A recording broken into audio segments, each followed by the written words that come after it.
या सुकरात भी बोलते हैं हिंदी के अंदर। ठीक है, सुकरात, यदि हम एथिक्स की बात करें तो एथिक्स के जन्मदाता सुकरात है। लेकिन सुकरात को सबसे ज़्यादा इम्पॉर्टेंट इसलिए सुकरात को माना जाता है कि सुकरात को उनके काम के लिए रिवार्ड नहीं मिला था, मृत्युदंड मिला था। तो ये बड़ा अचंभे वाली बात है। आज हम यदि फिलोसफर्स में बात करते हैं और यहाँ तक लोगों का मानना है कि सुकरात धार्मिक गुरु थे, ही वॉज ए प्रीचर, वो ज़्यादा मानते हैं। जैसे हमारे यहाँ महर्षि ये हुए हैं हिंदुस्तान के अंदर, ऐसे ऋषियों की तुलना सुकरात से की जाती है। तो इतना सब होने के बाद फांसी लगी तो क्यों लगी, तो पहले यहाँ से हम स्टार्ट करते हैं कि सुकरात को फांसी दी गई थी। 500 जजों की ज्यूरी बैठी थी, 500 में से 360 ने सुकरात को, वो फांसी के हक में थे। बाकी जो बचे हुए थे कुछ कह रहे थे कि थोड़ी सज़ा दे के छोड़ दो, कुछ वार्निंग दे के छोड़ दो। ये तो ऐसा क्या अपराध कर दिया था सुकरात ने कि उसको फांसी की सज़ा, फांसी कह रहा हूँ मैं, मृत्युदंड दिया गया।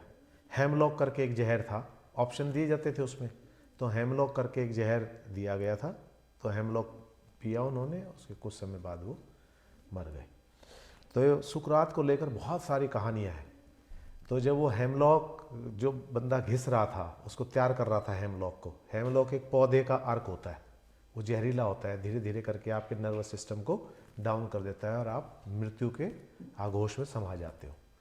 तो जब वो घिस रहा था, उसकी तैयारी कर रहा था, तो सुकरात उससे पूछ रहा है भाई कितना टाइम लगेगा।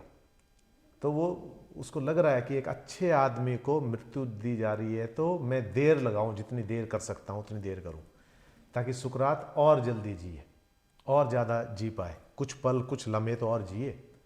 उसकी भी पोजीशन क्या थी, ये थी कि उस सुकरात को जीवन दान तो नहीं दे सकता था, लेकिन वो चाह रहा था मैं जितनी देर लगाऊंगा उतना जीवन तो कम से कम सुकरात को मिलेगा। तो वो ये सोच रहा था। सुकरात कह रहा था भाई ठीक है, एक चीज़ डिसाइड होगी तो लाओ दो, मुझे कोई भय नहीं है। सुकरात को मृत्यु का कोई भय नहीं था। और दूसरी मोटी बात ये थी कि सुकरात को जब ये जहर दिया जाना था, उससे पहली रात सुकरात जेल में था और सुकरात का शिष्य था प्लेटो। प्लेटो ने सारे बंदोबस्त कर दिए थे रिश्वत खिला के सुकरात को भगा के ले जाने का। और सुकरात ने कहा कि भाई मेरे लिए ये सब मत करना। रात को प्लेटो पहुंच गया घोड़ा लेके, वहाँ सबको मैनेज कर रखा था, जेल के दरवाज़ा खुलवा लिया कि चलो मेरे साथ, मैं आपको बचाने आया हूँ। सुकरात ने मना कर दिया कि यदि मैं आज भाग जाऊँगा तो मेरे जीवन भर की जो मेहनत है, जिस सत्य के लिए मैं अपने प्राण दे रहा हूँ, वो सत्य यहाँ दम तोड़ देगा, वो सत्य मर जाएगा। और इसके बाद कोई मेरे जैसे लोगों की बातों पर यकीन नहीं करेगा। और समाज में जिस बदलाव की उम्मीद मैं कर रहा हूँ वो बदलाव कभी भी नहीं आएगा। और यही भाव भगत सिंह के थे।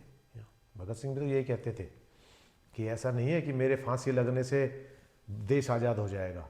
वही बात सुकरात की इतने हजारों साल पहले। सुकरात भी यही कह रहे हैं कि ऐसा नहीं है कि मेरे मरने से लोग बदल जाएंगे या सत्य जीत जाएगा या लोगों के स्वभाव बदल जाएंगे। वो कह रहा है लेकिन ऐसा तो नहीं होगा, लेकिन इस चीज़ को जरूर याद रखेंगे कि एक व्यक्ति ने अपनी बात को सिद्ध करने के लिए, सत्य के लिए अपने प्राणों की आहुति दी, और यही आगे कारण बनेगा मेरी विश्वसनीयता का, मेरे ऊपर भरोसा करने का और मेरी बातों पर अमल करने का। और ऐसा ही हुआ। यही भगत सिंह कहते थे। भगत सिंह कहते थे भाई नहीं होगा, लेकिन देश के ऊपर मरना तो सीखेंगे लोग कि एक कॉज के लिए, आज़ाद कराने के लिए कुर्बानी देनी कितनी ज़रूरी है, इस चीज़ को समझेंगे। और जब तक हम मरना नहीं सीखेंगे तब तक हमें जीना भी नहीं आएगा।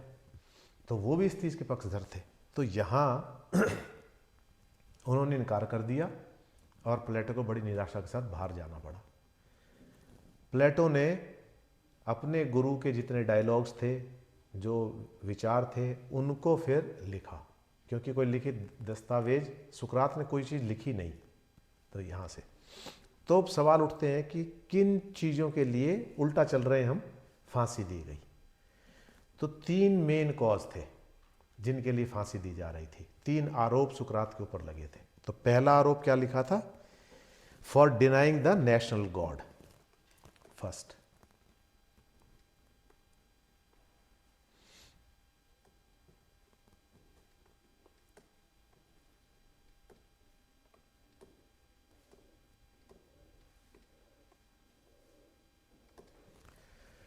जो परिकल्पना उस समय थी एथेंस के अंदर राष्ट्रीय देवता की, तो उसको उनने इनकार कर दिया था, पहला।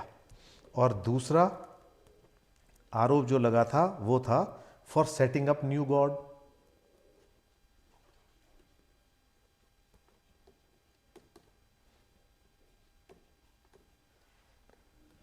और जो मेन था, ये तो 2 प्राइमरी थे, जो मेन जो आरोप था वो था फॉर करप्टिंग द यूथ।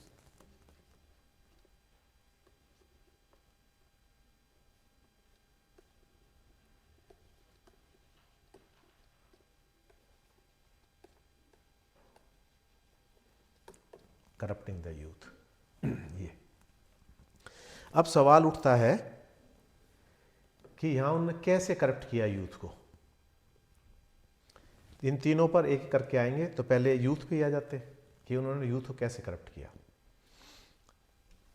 सुकरात जहां भी थे वहां सवाल करते थे, जहां भी जाते थे वहां सवाल करते, चाय की दुकान पे बैठ जाते, आम लोगों के बीच बैठ जाते, बाजार में चलते चलते कहीं भी बैठ के सवाल करते थे लोगों से।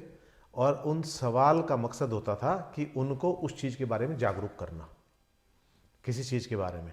जैसे मान लो किसी ने कहा मैं उस चीज़ को मानता हूँ, तो सवाल किया उस चीज़ को क्यों मानते हो। जब उस चीज़ की क्वेरी होगी तभी तो उस चीज़ की असलियत और वो पता लगेगी, तो डीप एनालिसिस तो तभी होगा। तो सुकरात का काम क्या था? सवाल खड़े करना। वो बहुत ही साधारण व्यक्ति थे और बिल्कुल सहजता के साथ सवाल खड़ा करते थे। तो इन्होंने कहा कि उस समय की जो जुडिशरी थी वो बड़ी करप्ट जुडिशरी थी। तो सुकरात ने एक सवाल खड़ा किया कि कैसा व्यक्ति जज होना चाहिए। लोगों से पूछा, तो जज वो होना चाहिए जिसको ज्ञान हो। तो वहाँ एक सवाल उठा कि भाई मर्डर के बारे में, तो बच्चों ने जाके उससे पूछ लिया कि भाई आप मर्डर की सज़ा दे रहे हो, तो आप पहले ये बताओ मर्डर क्या है। तो जज ने कहा किसी का कत्ल करना मर्डर है। तो बच्चों ने कहा कत्ल करना, कत्ल तो कई उसमें किया जाता है भाई, आप सबको किसी को मार देना मर्डर है, तो डॉक्टर से गलती में भी कोई पेशेंट मर जाता है, क्या वो मर्डर में आएगा? एक सिपाही देश की रक्षा के लिए किसी का कत्ल कर देता है, तो क्या आप उसको मर्डर में कहोगे? एक आदमी अपनी आत्मरक्षा में मर्डर कर देता है, तो क्या उसको भी मर्डर में गिनोगे आप? उसके लिए भी सजा दोगे? एक आदमी किसी और की जान और संपत्ति बचाने के लिए मर्डर कर देता है, क्या उसको भी इसी में कहोगे? एक आदमी गुनाह करता है, उसको गुनाहों से रोकने के लिए भी मर्डर कर देता है, तो आप ये सारे मर्डर गिनोगे? तो वहाँ जो जज था ही वॉज स्पीचलेस। वो नहीं बता पाया कि मर्डर, एक्चुअल मर्डर क्या होना चाहिए। तो उन्होंने कहा कि भाई आपको बने रहने का कोई अधिकार नहीं है, ऐसे व्यक्ति को जज होने का कोई अधिकार नहीं है। दूसरा एक केस उस समय आया, वो केस क्या आया कि एक व्यक्ति के ऊपर लोटा चोरी का आरोप लगा। पुलिस ने उसको पकड़ लिया और पुलिस जब उसको लेके आई वहाँ, तो उसी का जज था जो उसी का जीजा था। अब उसने सोचा कि इसकी सज़ा कर देगा तो दिक्कत हो जाएगी। तो उसने पूछा भाई इसने क्या चुराया है? तो उन्होंने कहा जी ये पीतल का लोटा चुराया है। तो उसने कहा दिखाओ। तो उन्होंने देखा वो बहुत चमक रहा था वो। तो ये बोला कि ये गलती इसकी नहीं है चोर की, ये गलती तो उस व्यक्ति की है जिसने पीतल के लोटे को इतना चमकाया कि सोने जैसा लग रहा है। तो सज़ा का हकदार ये नहीं है, सज़ा का हकदार वो व्यक्ति है। तो उसने कहते हुए बरी कर दिया। तो यहाँ न्याय की आत्मा घुट रही थी। तो सुकरात ने सबसे सवाल उठाए, ये किया कि न्याय है क्या, इक्वलिटी क्या है, अच्छाई क्या है, सुंदरता क्या है, इनको आप परिभाषित करो। लोगों ने सोचा। तो अब जो इक्वलिटी, यहाँ पर जो इक्वलिटी की बात हो रही थी, तो इस चीज़ कंसेप्ट में बाद में आएंगे। सुकरात ने जो सवाल उठाए थे ये, यहाँ पर मेरा मतलब कहने का है उसने न्याय का उठा दिया। फिर सुकरात ने क्या कहा, यदि आपको लगता है कि कोई भी अधिकारी, कोई भी न्यायाधीश यदि वो सक्षम नहीं है, एबल नहीं है, he is not qualified, then don't pay him regard, उसकी इज्जत मत करो। जजों के लिए बहुत बुरा हो गया। यूथ ने नमस्ते करना बंद कर दिया, रिगार्ड करना बंद कर दिया। जो भी भ्रष्टाचारी अफसर थे जो भी उस समय के, उन सबको तो एक विरोध का भाव हो गया। यूथ सारा मोटिवेटेड हो गया, एक्टिवेटेड हो गया। तो यहाँ से उसने सारे यूथ को क्या कर दिया, एक्टिवेट कर दिया कि जो भ्रष्ट है, जिनको अपनी नॉलेज नहीं है, जो अयोग्य हैं, उनकी रिगार्ड मत करो। तो पहली बात ये थी। इसको दूसरे उसमें ले लिया लोगों ने कि आप यूथ को करप्ट कर रहे हो। सही मायने में तो यूथ को सही रास्ते पे गाइड कर रहे थे, तभी तो सुधार होता। तो यहाँ से तो यूँ करके, तो अब दूसरा जो था गॉड के बारे में उसने क्या कहा, उन्होंने कहा there is one supreme god, बस।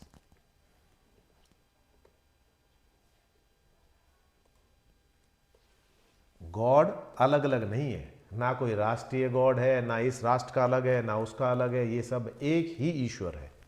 और एक ही ईश्वर की उन्होंने बात की। और जो ईश्वर है उसकी परिकल्पना कैसे की, वो इनके जो एट्रीब्यूट्स थे भगवान के, उससे अलग था। वो सर्वशक्तिमान है, वो न्यायकारी है, वो दयालु है, वो भेदभाव नहीं करता, वो हर जगह विद्यमान है, इस तरह से करके। तो ये जो चीज़ें उनसे मेल नहीं खा रही थी, ईश्वर की सही परिभाषा जो बता रहे थे वो, तो उससे क्या हो रहा था, लोगों का भरोसा इस नेशनल गॉड के अंदर से खत्म होना शुरू हो रहा था कि नेशनल गॉड ऐसा है वैसा है। उन्होंने अपने हिसाब से परिभाषित कर रखा था। और जो सुकरात जो जिसको परिभाषित कर रहे थे, वो गॉड और ये गॉड दोनों अलग थे। तो ये सुप्रीम गॉड था, ये कह रहा था ये सबसे ताकतवर है, ये है। तो यहाँ ये जो तीनों चीज़ थी, ईश्वर को नकारना, राष्ट्रीय गॉड को सही स्वरूप को सामने रखना, और यूथ को गाइड करना, ये जो तीन काम थे, इसके लिए उनको मृत्युदंड दिया गया था। ठीक है। अब ये कहते हैं कि अब यहीं से कुछ बातें हम सुकरात की लेंगे, जिनको हम आगे एक्सप्लेन करेंगे। ठीक है। एक वो कहते हैं the saints are too good for this world, अपने बारे में भी कह रहे हैं और दूसरे बारे में जो ये है ना, ये संसार में अच्छे और बुरे दोनों होते हैं, लेकिन बहुत अच्छा होना ये भी एक अभिशाप है। संसार में अच्छा बुरा तक चल जाएगा, लेकिन जो बहुत ही अच्छे हैं वो उनके लिए तकलीफ है इस संसार के, उनको रिकॉग्नाइज कोई नहीं कर रहा। फिर कह रहे हैं it is easier to escape death, एक जगह कह रहे हैं it is easier to escape death, but the real difficulty is to escape from doing wrong. आदमी मौत से बच जाता है, 1000 बार बच जाएगा मौत से, लेकिन गलत काम करने से बचना ये सबसे कठिन है। और कह रहे हैं यही जीवन की साधना है। जब आप अपने जीवन के अंदर ये निर्णय लेते हो मुझे गलत नहीं करना, तो वो ज़्यादा कठिन प्रतीत हो रहा है, ये कह रहे हैं। अब यहाँ सुकरात का जो मेथड था उसको हम बहुत सारा करेंगे, डिफाइन करेंगे उसको भी कई चीज़ों के अंदर, लेकिन इनको जो मेन प्रिंसिपल था वो था डेफिनेशन एंड इंडेक्शन।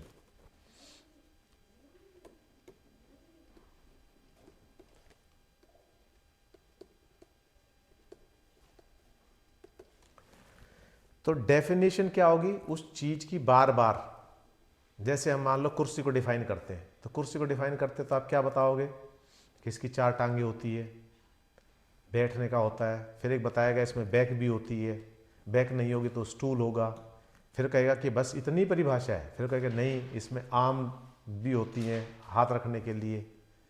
फिर ऐसे करके हम क्या कर रहे हैं, कुर्सी को परिभाषित कर रहे हैं, उसके संभावित जितने भी गुण हैं उसको लेकर ये कर रहे हैं।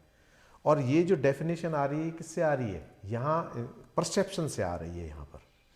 ठीक है।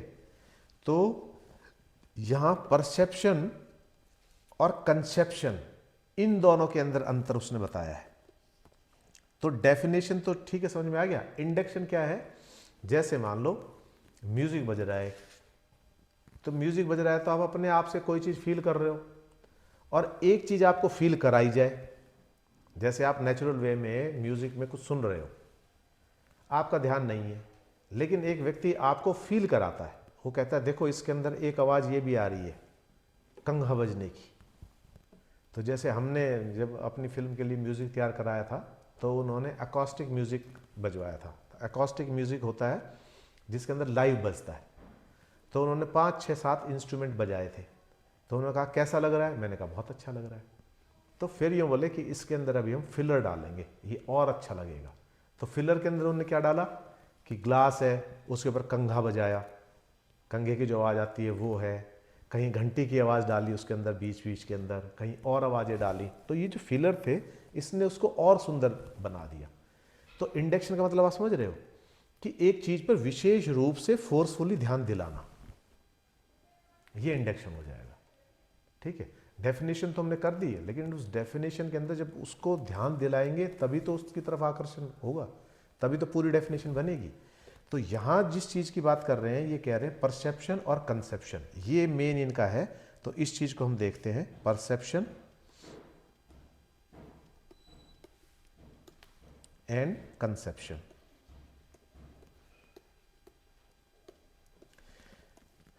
तो जिस भी चीज़ को हम परसीव करते हैं वो हो गया, इसको मैं क्लियर कर देता हूं। तो ये परसेप्शन शब्द है, ये परसीव से बना है। तो परसीव किससे करते हैं हम? सेंसेस से। हमारी 5 सेंसेस है ना, कौन कौन सी है? देखना, सुनना, चखना और फील करना। ठीक है, और एक कौन सी रह गई? स्मेल करना। तो इनके अलावा there is no other thing. किसी भी चीज़ को जानने के लिए दीज आर द मेथड्स। इस बाय परसीविंग हम किसी भी चीज़ को जानते हैं। तो ये परसेप्शन क्या हो गया? किसी भी चीज़ को देखकर जो भी नॉलेज हमें मिल रही है दैट इज परसेप्शन। उसके बारे में परसेप्शन बनाना। किसी भी चीज़ को देखा हमने, मैंने इसको देखा, मैंने कहा ये बहुत सुंदर है, काले रंग का है। तो ये सुंदर है, ये काले रंग का है, ऐसी आकृति है, तो ये क्या है? मेरे परसीव करने से परसेप्शन बना, उस चीज़ के बारे में नॉलेज ली। और दूसरा हमने जो बात की थी वो थी कंसेप्शन की। कंसेप्ट से ये बना है। कंसेप्ट से क्या बना है? कंसेप्शन। ठीक है, ये अब यहां जब हम कंसेप्ट की बात कर रहे हैं तो कंसेप्ट का मतलब है यूनिवर्सल आइडिया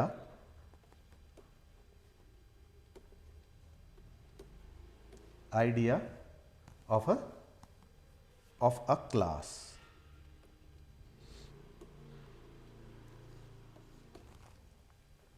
कंसेप्ट्स जो होते हैं, अब इसका एक उदाहरण दे देते हैं हम कंसेप्ट का, कि जैसे 2 तरह से चीज़ों को हम जानते हैं।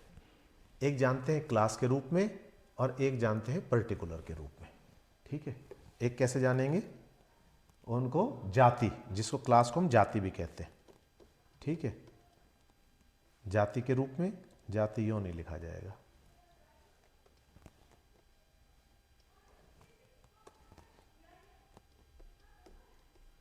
जाति के रूप में, और दूसरा पर्टिकुलर के रूप में। ठीक है, क्लास को मैंने बता दिया जाति और पर्टिकुलर।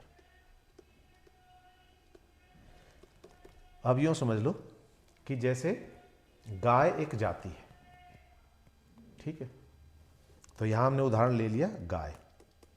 अब ये जो गाय है इसके अंदर पर्टिकुलर की जब हम गाय की बात करेंगे तो इसके अंदर अलग अलग डिफरेंट नस्ल्स की गाय, गीर है, हरियाणवी है, थारपारकर है, नागौरी है, ठीक है, साहिवाल है, ये सारी अलग अलग गीर है। इनकी बनावट भी अलग अलग है, अमेरिकन है। ठीक है, किसी का कोई ब्लैक कलर की है, वाइट कलर की है, रेड कलर की है, ब्लैक एंड वाइट स्पॉट की है। ठीक है, अलग अलग तरह की गाय हो गई। कोई भूरे रंग की है, कोई प्योर वाइट है। और इसी तरह से उनकी बनावट, सींगों की बनावट, उससे तो ये जाति तो हो गई गाय, लेकिन गाय के अंदर पर्टिकुलर हो गई, गाय की जितनी नस्ल है वो। तो समझ में आ गया? तो जो पर्टिकुलर्स हैं, हम किसी भी चीज़ को जानेंगे वो कैसे जानेंगे? Through particular. और जो क्लास है वो उस सारी को जब हम इकट्ठा कर देंगे तो वो गाय हो जाएगी। ठीक है, तो गाय तो हो गई एक क्लास, एक जाति हो गई, और उसके अंदर जो अलग अलग भेद है वो, जैसे चेयर है, चेयर इज ए क्लास। ठीक है, और इसके अंदर क्लासिफिकेशन क्या हो जाएगा उसका, पर्टिकुलर में कैसा हो जाएगा, plastic chair, iron chair, aluminium chair, sofa, arm chair, relaxing chair, revolving chair, fix chair, ये सारी क्या हो गई, पर्टिकुलर हो गई। अब यदि मैं चेयर कहूं तो चेयर से इसको दूसरे उदाहरण से ले लेते हैं। अब एक जाति हो गई सब्जी, वेजिटेबल। ठीक है, अब मैं कहूं सब्जी ले आना, तो आप समझ गए सब्जी लेके आनी है। लेकिन अब आप जो लेके आते हो तो वो सब्जी थोड़ी लेके आते हो, लेके तो पर्टिकुलर आओगे ना। सब्जी जैसी कोई चीज बाजार में बिकती है, आप जाओगे तो वहां क्या मिलेगी, सब्जी क्लास के अंदर पर्टिकुलर्स मिलेंगे। भिंडी मिलेगी, टिंडा मिलेगा, तुरई मिलेगी, करेला मिलेगा, आलू मिलेगा, बैंगन मिलेगा। ये सारे क्या हैं, ये सारे इंडिविजुअल है, पर्टिकुलर है। ये सारी पर्टिकुलर मिलाकर, इन सारी पर्टिकुलर मिला के क्या बना दिया, एक हमने शब्द दे दिया उसको वेजिटेबल। तो वेजिटेबल क्या हो गई, जाति हो गई। इस जाति के अंदर ये सारी चीजें, तो जितने पर्टिकुलर्स जो होते हैं, उन पर्टिकुलर्स की कॉमन चीजें जो होती है, जो कॉमननेस है, उसको हमने एक ग्रुप में रख दिया। उसको हमने क्या कह दिया, जाति कह दिया, क्लास कह दिया। समझ में आ गया। यहां ये क्या कह रहे हैं, ये कहते हैं कि परसीविंग जो है, जो चीज हम परसीव कर रहे हैं, इससे पहले जो सॉकिस्ट थे वो क्या कहते थे कि नॉलेज इज परसीविंग। जो चीज हम देख रहे हैं वही नॉलेज है। तो क्या कह रहे हैं, उनका कंसेप्ट क्या है, knowledge is what we perceive. ठीक है, परसीविंग कह देंगे, ये जो भी हमने परसीव किया वो नॉलेज है। लेकिन सुकरात ने इसके अंदर बदलाव कर दिया। सुकरात ने क्या कर दिया कि कंसेप्ट इज नॉलेज। इस चीज को समझते हैं, कंसेप्ट इज नॉलेज कैसे। ठीक है, तो अब आप समझ गए यहां कि एक चीज हमने देखी, लेकिन सब्जी हमने देखी नहीं, लेकिन फिर भी हमें सब्जी का पता है। फर्नीचर हमने देखा नहीं, लेकिन फिर भी हमें फर्नीचर का पता है। समझ रहे हो। तो concept is furniture, concept is सब्जी, कंसेप्ट इज स्टूडेंट। स्टूडेंट एक कंसेप्ट है ना, लेकिन स्टूडेंट क्या हो सकता है, वो एमबीबीएस का भी हो सकता है, सिविल सर्विसेज का भी हो सकता है, वो साइंस का भी हो सकता है, आर्ट्स का भी हो सकता है, म्यूजिक का भी हो सकता है, ड्रामा का भी हो सकता है। आप समझ गए। तो वो क्या है, पर्टिकुलर। लेकिन क्लास क्या होगा, ये एक स्टूडेंट। तो ये कह रहे हैं कि कंसेप्ट जो है, जो आइडिया है, ये दैट इज इंपॉर्टेंट। तो इस पे एक लाइन लिख लो, उसके बाद फिर हम इसको और डिटेल में डिफाइन करेंगे कि कंसेप्ट क्या है। इसको क्लियर कर रहा हूं मैं यहां।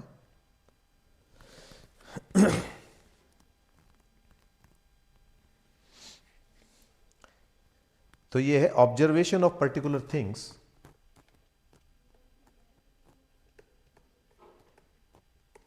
Observation of particular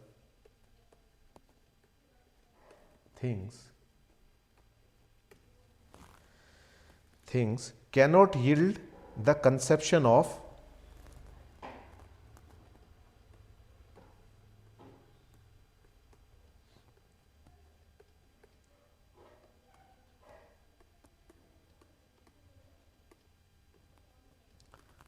being। यहां उदाहरण ले लेते हैं हम। जैसे आपने गाय देखी, एक गाय देखी, दो गाय देखी, तीन गाय देखी, चार गाय देखी, लेकिन वो जो सारी गाय आपने देखी, उसके अंदर एक तत्व जो कॉमन है वो आपने नहीं देखा। आपने तो लाल गाय देख ली, साहिवाल देख ली, गीर देख ली, नागौरी देख ली, थार पारकर देख ली, ये सारी गाय देख ली, बड़े सींग वाली देख ली, छोटे सींग वाली देख ली, बड़े आकार की देख ली, छोटे आकार की देख ली। लेकिन उसके अंदर एक तत्व है जो कॉमन है, और उसको हम क्या कहेंगे, काउनेस, कंसेप्शन ऑफ, यहाँ लिख देते हैं काउनेस। तो जो नेस का है ना उसका, और काउनेस क्या है, वो काउनेस ये है कि जितनी भी गाय रंभाएंगी तो एक जैसी रंभाएंगी, दूध देंगी तो वाइट दूध होगा, किसी भी कलर की गाय होगी वो कैसा दूध देगी। तो वो जो गो तत्व है, गो तत्व जैसे वो मांस नहीं खाएगी, घास ही खाएगी सारी, कुछ और थोड़ी खाएगी। तो ये जो कॉमननेस है ये क्या है, ये काउनेस है उसके अंदर, ये गो तत्व है, समझ गए। ऐसे हॉर्सनेस, काऊ जो है वो कैसे, घोड़े की तरह नहीं बोलेगी, कुत्ते की तरह भौंकेगी नहीं। वो क्यों नहीं है, क्योंकि उसका जो तत्व है ये गौ तत्व जिसको हम कहते हैं, ठीक है वो। तो ये जो कह रहे हैं ना ऑब्जर्वेशन ऑफ पर्टिकुलर थिंग, जब हम पर्टिकुलर देख रहे हैं तो उसका जो तत्व है, जो उसकी जो नेस है, उसका हमें पता नहीं लग रहा। उसका पता कैसे लगेगा, कंसेप्शन से लगेगा कि सारे घोड़े, चाहे छोटा घोड़ा हो, चाहे बड़ा घोड़ा हो, चाहे काला घोड़ा हो, चाहे सफ़ेद घोड़ा हो, सब हिनहिनाएंगे ही, सब उसी पैटर्न पे दौड़ेंगे, सबके अंदर कॉमन एट्रीब्यूट्स होंगे ना, चलने का, ये सारी चीज़ें। तो वो उसका मेन तत्व है। तो ये कहाँ से आ रहा है, ये कंसेप्शन से आ रहा है। पर्टिकुलर को देख के आप कंसेप्ट का आइडिया नहीं लगा सकते। तो ये क्या कह रहे हैं, दूसरी चीज ने बड़ी चीज क्या कह दी, तो कंसेप्ट क्या है, ये यूनिवर्सल है। अमेरिका की गाय छोटी हो सकती है, अमेरिका की गाय किसी और कलर की हो सकती है, अमेरिका की गाय की बनावट अलग हो सकती है, लेकिन वो रंभाएगी उसी तरह से जैसे यहाँ की गाय। उसके अंदर जो तत्व है, गाय की पहचान के जो तत्व, मूल तत्व हैं, वो वही रहेंगे। अमेरिका गाय हो चाहे भारत की गाय हो, कोई भी हरे चारे के अलावा ऐसा नहीं है कि मांसाहार करना शुरू कर दे। या जैसे शेर के अंदर जो तत्व है, शेर पैदा होते के साथ आप उसको कुछ भी खिलाओ, वो मांस खाना नहीं छोड़ेगा, उसकी वो उसी पे रहेगा, मांसाहारी ही रहेगा। तो ये उसके अंदर ये तत्व क्या है, लेके पैदा हुआ है। जैसे एक मछली है, वो पैदा होते के साथ तैरना सीख जाती है। एक गाय का बछड़ा है, वो पैदा होते के साथ उसको पता है कि तेरे को कहाँ से दूध मिलेगा, उसको कोई पढ़ाता है। ये जो कंसेप्ट है ये लेके पैदा होते हैं, बेसिक इंस्टिंक्ट जिसको कहते हैं, इंस्टिंक्ट। ये नहीं लेके पैदा होगा तो जीवन ही सर्वाइव नहीं करेगा। उनको पता होता है कि तुम्हारा पोषण कहाँ से आएगा। चिड़िया का छोटा सा बच्चा है, उसको पता है कि चोंच खोलेगा यहाँ से खाना जाएगा। उसको कौन बता रहा है, आप समझ गए? कौन परिचय करा रहा है उसको, कि उसकी क्लास थोड़ी लग रही है कि चल तेरे को दूध पीना बताते हैं इसके बच्चे की तरह। बच्चा भी, इंसान का बच्चा भी, वो अपने आप शक करना आता है उसको, कि स्तन को शक करना आता है कि ताकि दूध, उसका जीवन वहीं से चलेगा। तो बेसिक इंस्टिंक्ट लेके पैदा होता है। ऐसे ही सारी चीज़ें, गाय का बच्चा, उसको बेसिक इंस्टिंक्ट क्या है, घास ही खाएगा। उसके सामने कितनी चीज़ रख दो आप, लेकिन वो चुनेगा वही जो उस तत्व में निहित है। यहाँ समझ में आ गया? तो फिर यहाँ ये कह रहे हैं कि perception can yield only what is momentary. तो परसेप्शन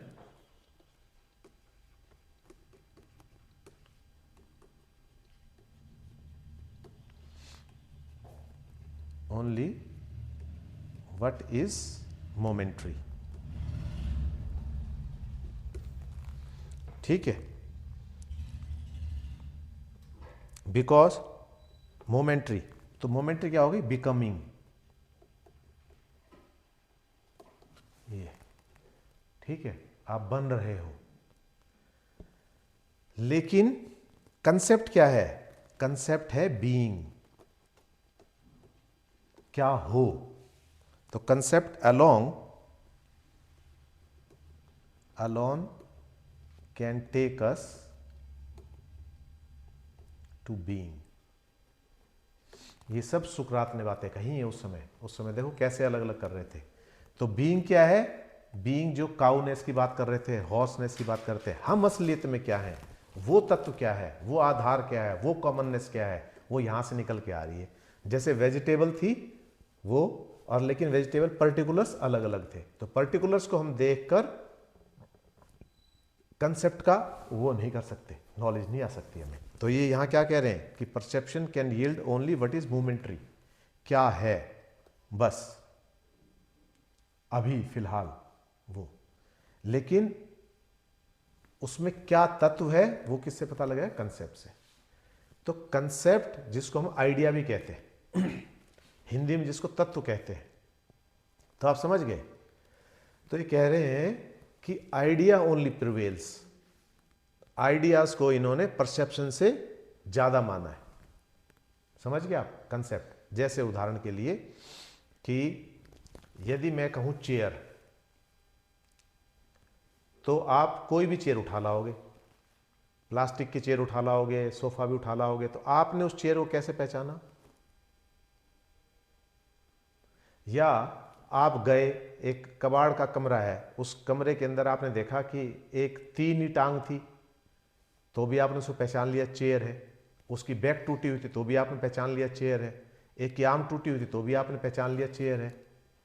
एक की चारों टांग टूट रही तो भी आपने पहचान लिया चेयर है। कैसे पता लगा आपको? Because of that idea. और यदि मैं कहूं इनमें से परफेक्ट चेयर कौन सी है, which is the perfect chair, तो आप बता ही नहीं सकते। आप तो कहोगे अच्छी ये है, मुझे अच्छी लग रही है। But if I ask you which chair is the perfect chair, तो परफेक्ट चेयर आप नहीं बता सकते, क्योंकि इससे भी सुंदर बन सकती है और भी अच्छी बनाई जा सकती है। एक आदमी ने प्लास्टिक की बना रखी है, एक ने लकड़ी की बहुत सुंदर बना रखी है, एक ने सोने की बना दी चेयर, एक ने राज सिंहासन टाइप बना दिया, एक ने और किस तरह की बना दी। तो they are so many chairs. तो which one is the perfect, you cannot guess. Perfect क्यों नहीं हो सकती? क्योंकि everybody is having different perception. एक आदमी कहेगा ये अच्छी है, एक आदमी कहेगा ये अच्छी है, एक आदमी कहेगा अच्छी है। तो व्हाट इज परफेक्टनेस? तो परफेक्टनेस क्या है? तो perfectness is just an idea. वो सिर्फ आपके दिमाग में प्रिवेल करता है वो आइडिया। इसी तरह से beauty,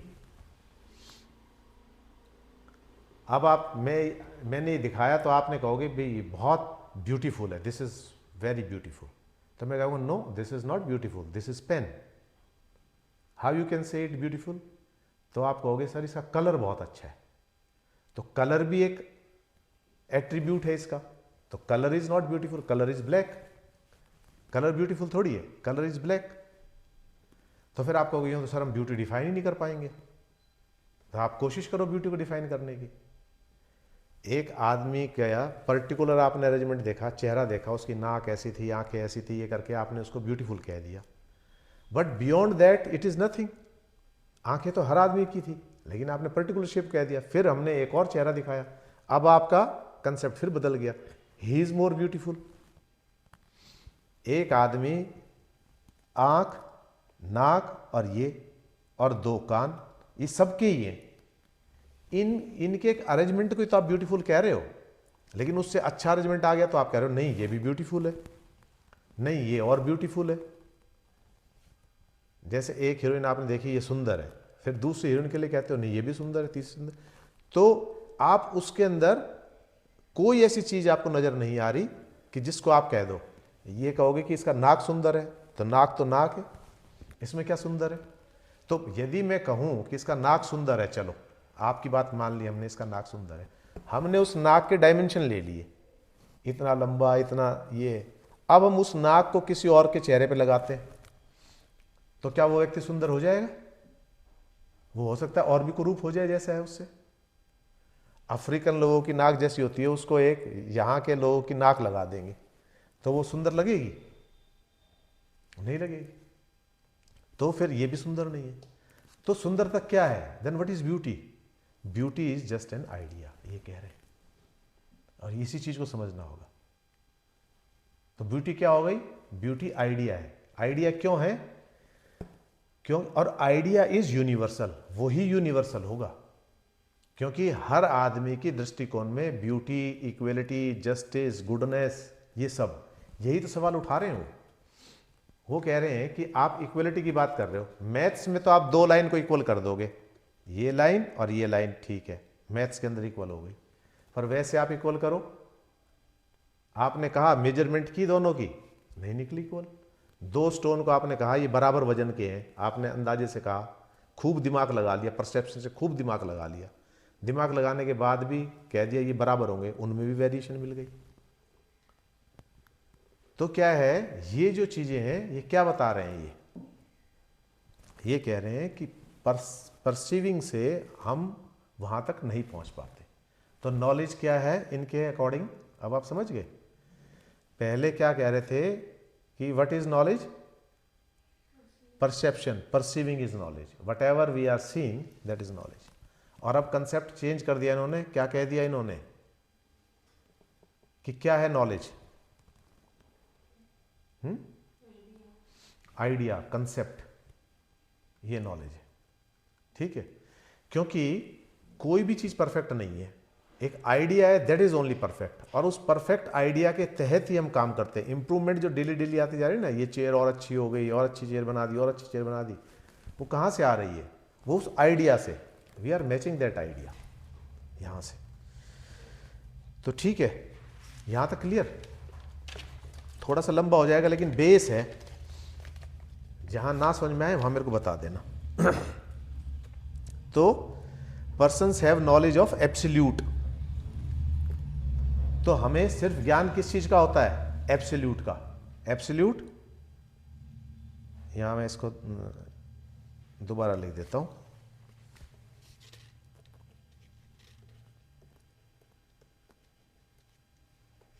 persons have knowledge of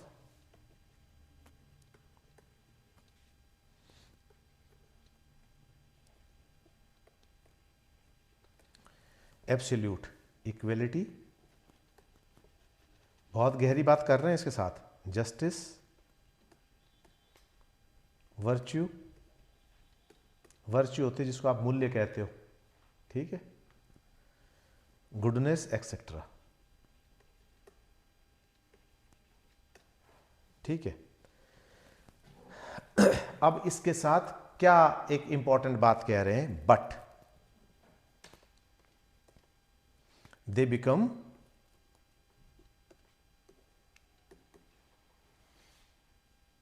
dim and dormant.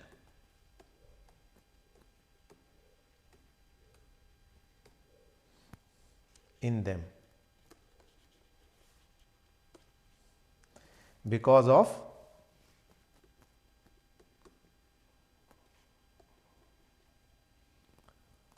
the deception of senses। छल, भ्रम, ये ठीक है, क्लियर।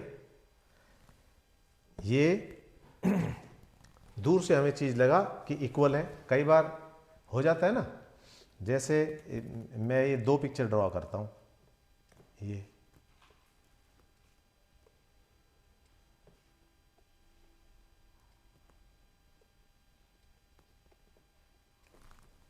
कौन सा बड़ा है, इक्वल है, लेकिन हम देखने में कैसा लगेगा, कौन सा बड़ा लग रहा है, नीचे वाला लग रहा है।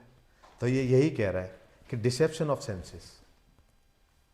इसके हजारों उदाहरण हैं। हजारों उदाहरण क्या है, जैसे मैं अब क्लास में पढ़ा रहा हूं आपको, and you are all hearing me, but at this very moment एक ब्लास्ट हो जाता है बहुत तेज, कोई पटाखा छुड़ा देता है बच्चा, उसके बाद मैं बोलता हूं would you be able to hear me, क्या आप मुझे सुन पाओगे, फिर कुछ देर के लिए नहीं।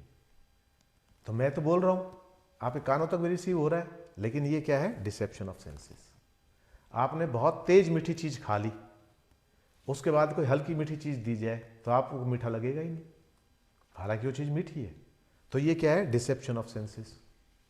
इसी तरह से आंखों में भी कई चीज आपको भ्रमित करती हैं, फिर आप उसको इन्वेस्टिगेट करते हो नजदीक जाके तो पता लगता है ये नहीं है। तो ये क्या कह रहे हैं कि person, equality, justice, virtue, goodness, ये हमारी सेंसेस की, हमारी परसीविंग की, हमारी थॉट प्रोसेस की, उनके हम शिकार होते हैं। तो ये कह रहे हैं इसलिए हम एब्सोल्यूट तक नहीं पहुंच पाते। जैसे एक पर्टिकुलर जगह के लोग हैं, वो सारे चोरी करते हैं, तो वहां का एक लड़का इंस्पेक्टर लग गया, उस गांव का लगा लो। तो जब वो आया, वो आके ज्वाइनिंग करने लगा, तो मैं वहीं बैठा था, एसपी साहब ने पूछा कौन सा गांव है आपका, तो उसने बताया कि सर मेरा वो गांव है।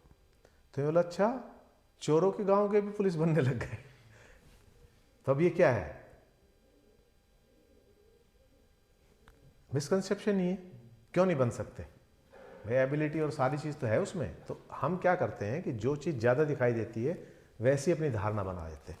तो ये बहुत बड़ी बात यहाँ सुकरात कह रहे हैं ये, ठीक है। अब फिर हम इसकी क्यों बात करते हैं, अच्छाई की बात कर रहे हैं ना हम, कि अच्छा ऐसा है वैसा है, और अच्छा हम देख भी नहीं रहे, अच्छा हम हो भी नहीं पा रहे। हम खुद भी कहाँ अच्छा हो पाते हैं। हमें पता है कि सच सुनना हमें अच्छा लगता है, कि कोई भी हमसे झूठ ना बोले। कोई झूठ बोलता है तो हम नाराज़ होते हैं, डांटते हैं, अपने बच्चों को डांटते हैं, छोटों को डांटते हैं, सबको नाराज़गी व्यक्त करते हैं।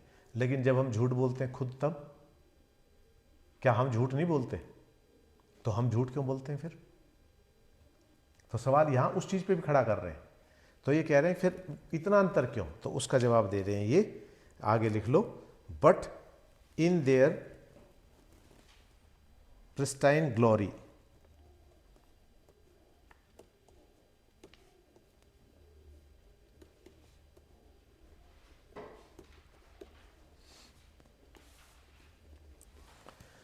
glory, they had knowledge of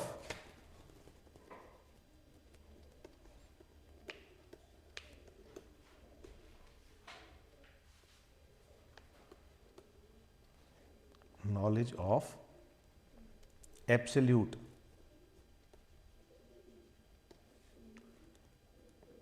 यही सारी चीज, इक्वेलिटी, ऊपर जो लिख रहा था justice, virtue, goodness etcetera.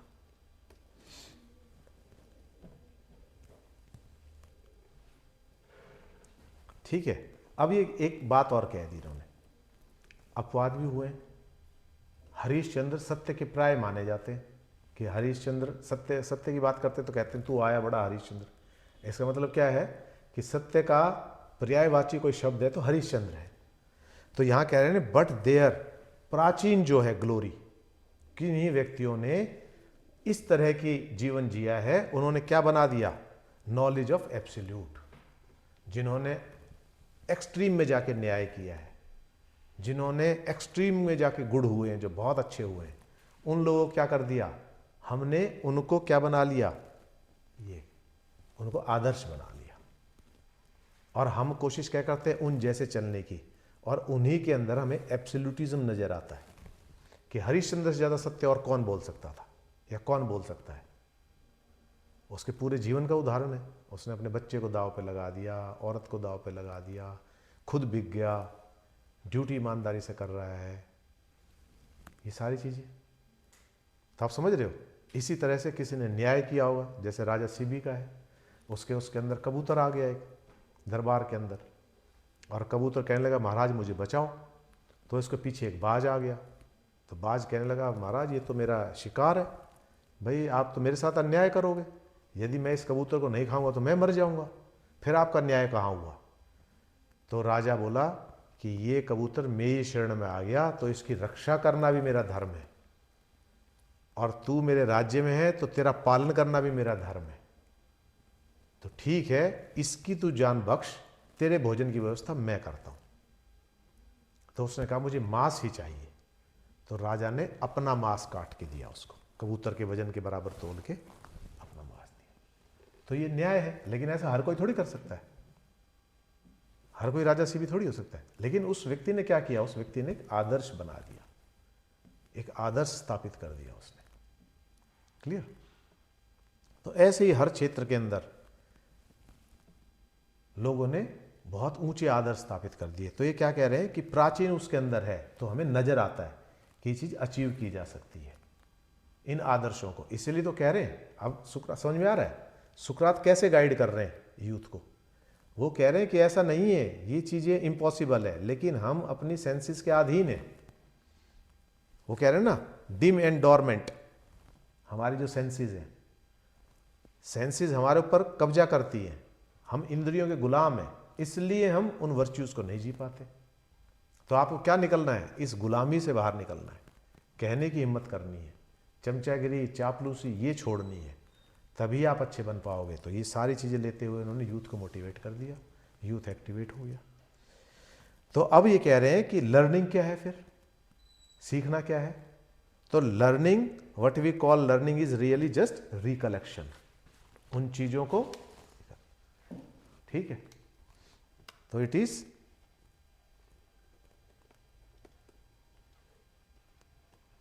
what we call learning is really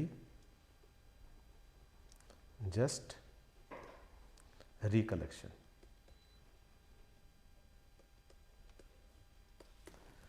ठीक है।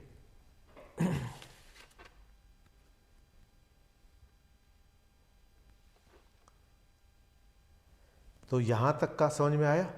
अभी हम इसको और डिफाइन करेंगे और गहराई में जाएंगे, आइडियाज़ को, परसेप्ट्स को, इनको, और आगे जैसे जैसे आगे बढ़ेंगे और उसमें भी करेंगे, और यहाँ भी कोई डाउट है तो कर लेंगे। तो सुकरात को मैं इसलिए सबसे पहले ले रहा हूँ क्योंकि अब तक के जितने पेपर्स हैं आपके एसए में और एथिक्स में, सुकरात को जरूर पूछा जाता है। डायरेक्टली नहीं पूछा जाएगा आपसे, ये नहीं पूछा जाएगा सुकरात का जन्म कब हुआ, कहाँ का था, क्या है, किसने कौन सा जहर पिलाया, ये सब चीज़ नहीं पूछी जाएगी। उसकी एक कोटेशन दी जाएगी और वो उस कोटेशन से आपने ऐसे लिखना है।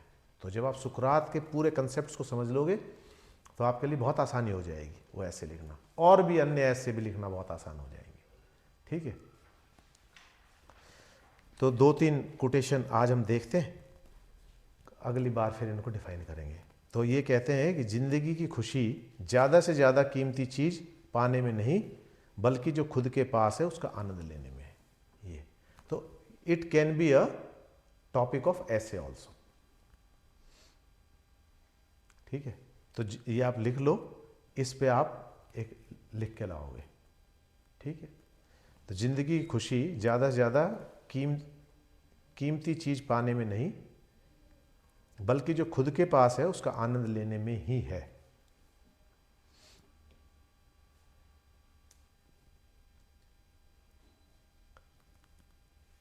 And the second question is, ये बहुत इंपॉर्टेंट है जो मैं कहने जा रहा हूं, लिख लिया।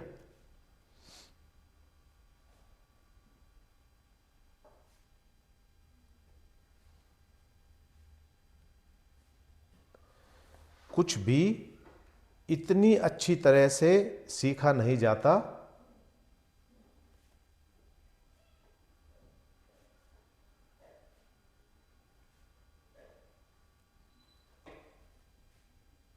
जितनी अच्छी तरह से खोजा जाता है। सीखने में और खोजने में अंतर है। सीखने में आपकी नॉलेज कहाँ तक रहती है, जहाँ तक सामने वाला सिखा रहा है बस, लेकिन खोजने में you can supersede your Guru even. आपने टीचर को भी सुपरसीड कर सकते हो जब आप खोजने पे आते हो, तो उसकी डेप्थ में, उसकी गहराई में आप जाते हो जब चीज़ों की। और सीखने में तो ठीक है, जितना सिखाया जा रहा है उतना सीख रहा है आपने, जैसा सिखाया वैसा सीख लिया, और वैसा भी नहीं, कुछ ना कुछ कम ही होता है। लेकिन परफेक्शन की ओर यदि हमें बढ़ना है तो हमें खोजना ही होगा उसके अंदर। जब हमें लगन लगती है अंदर से, जब हम कुछ चीज़ और अच्छा करना चाहते हैं, जब ये भाव आता है तो चीज़ खोजनी होती है, अदरवाइज तो हम सीख ही रहे होते हैं। एक लैंग्वेज सीखना और एक लैंग्वेज को खोजना। तो खोजने में क्या है, ये शब्द ऐसा ही क्यों लिखा, इसके और पर्यायवाची क्या हो सकते हैं, इसका उपयोग और कहाँ हो सकता है, इसमें क्या सुधार हो सकता है, ठीक है। इसे कालखंड में कौन से शब्द थे जो गुम हो गए। बहुत सारी भाषाओं के अंदर बहुत सारे शब्द लुप्त हो जाते हैं, बहुत सारे नए शब्द जुड़ जाते हैं, बहुत सारे शब्द दो शब्दों को मिलकर नए शब्द बन जाते हैं। तो ये भाषा जो है निरंतर उन्नति करती रहती है, ठीक है। तो अगली क्लास के अंदर हम सुकरात को ही लेंगे, इससे आगे लेंगे, ठीक है, और डिटेल के अंदर लेंगे, ठीक है। तो आज के लिए इतना ही।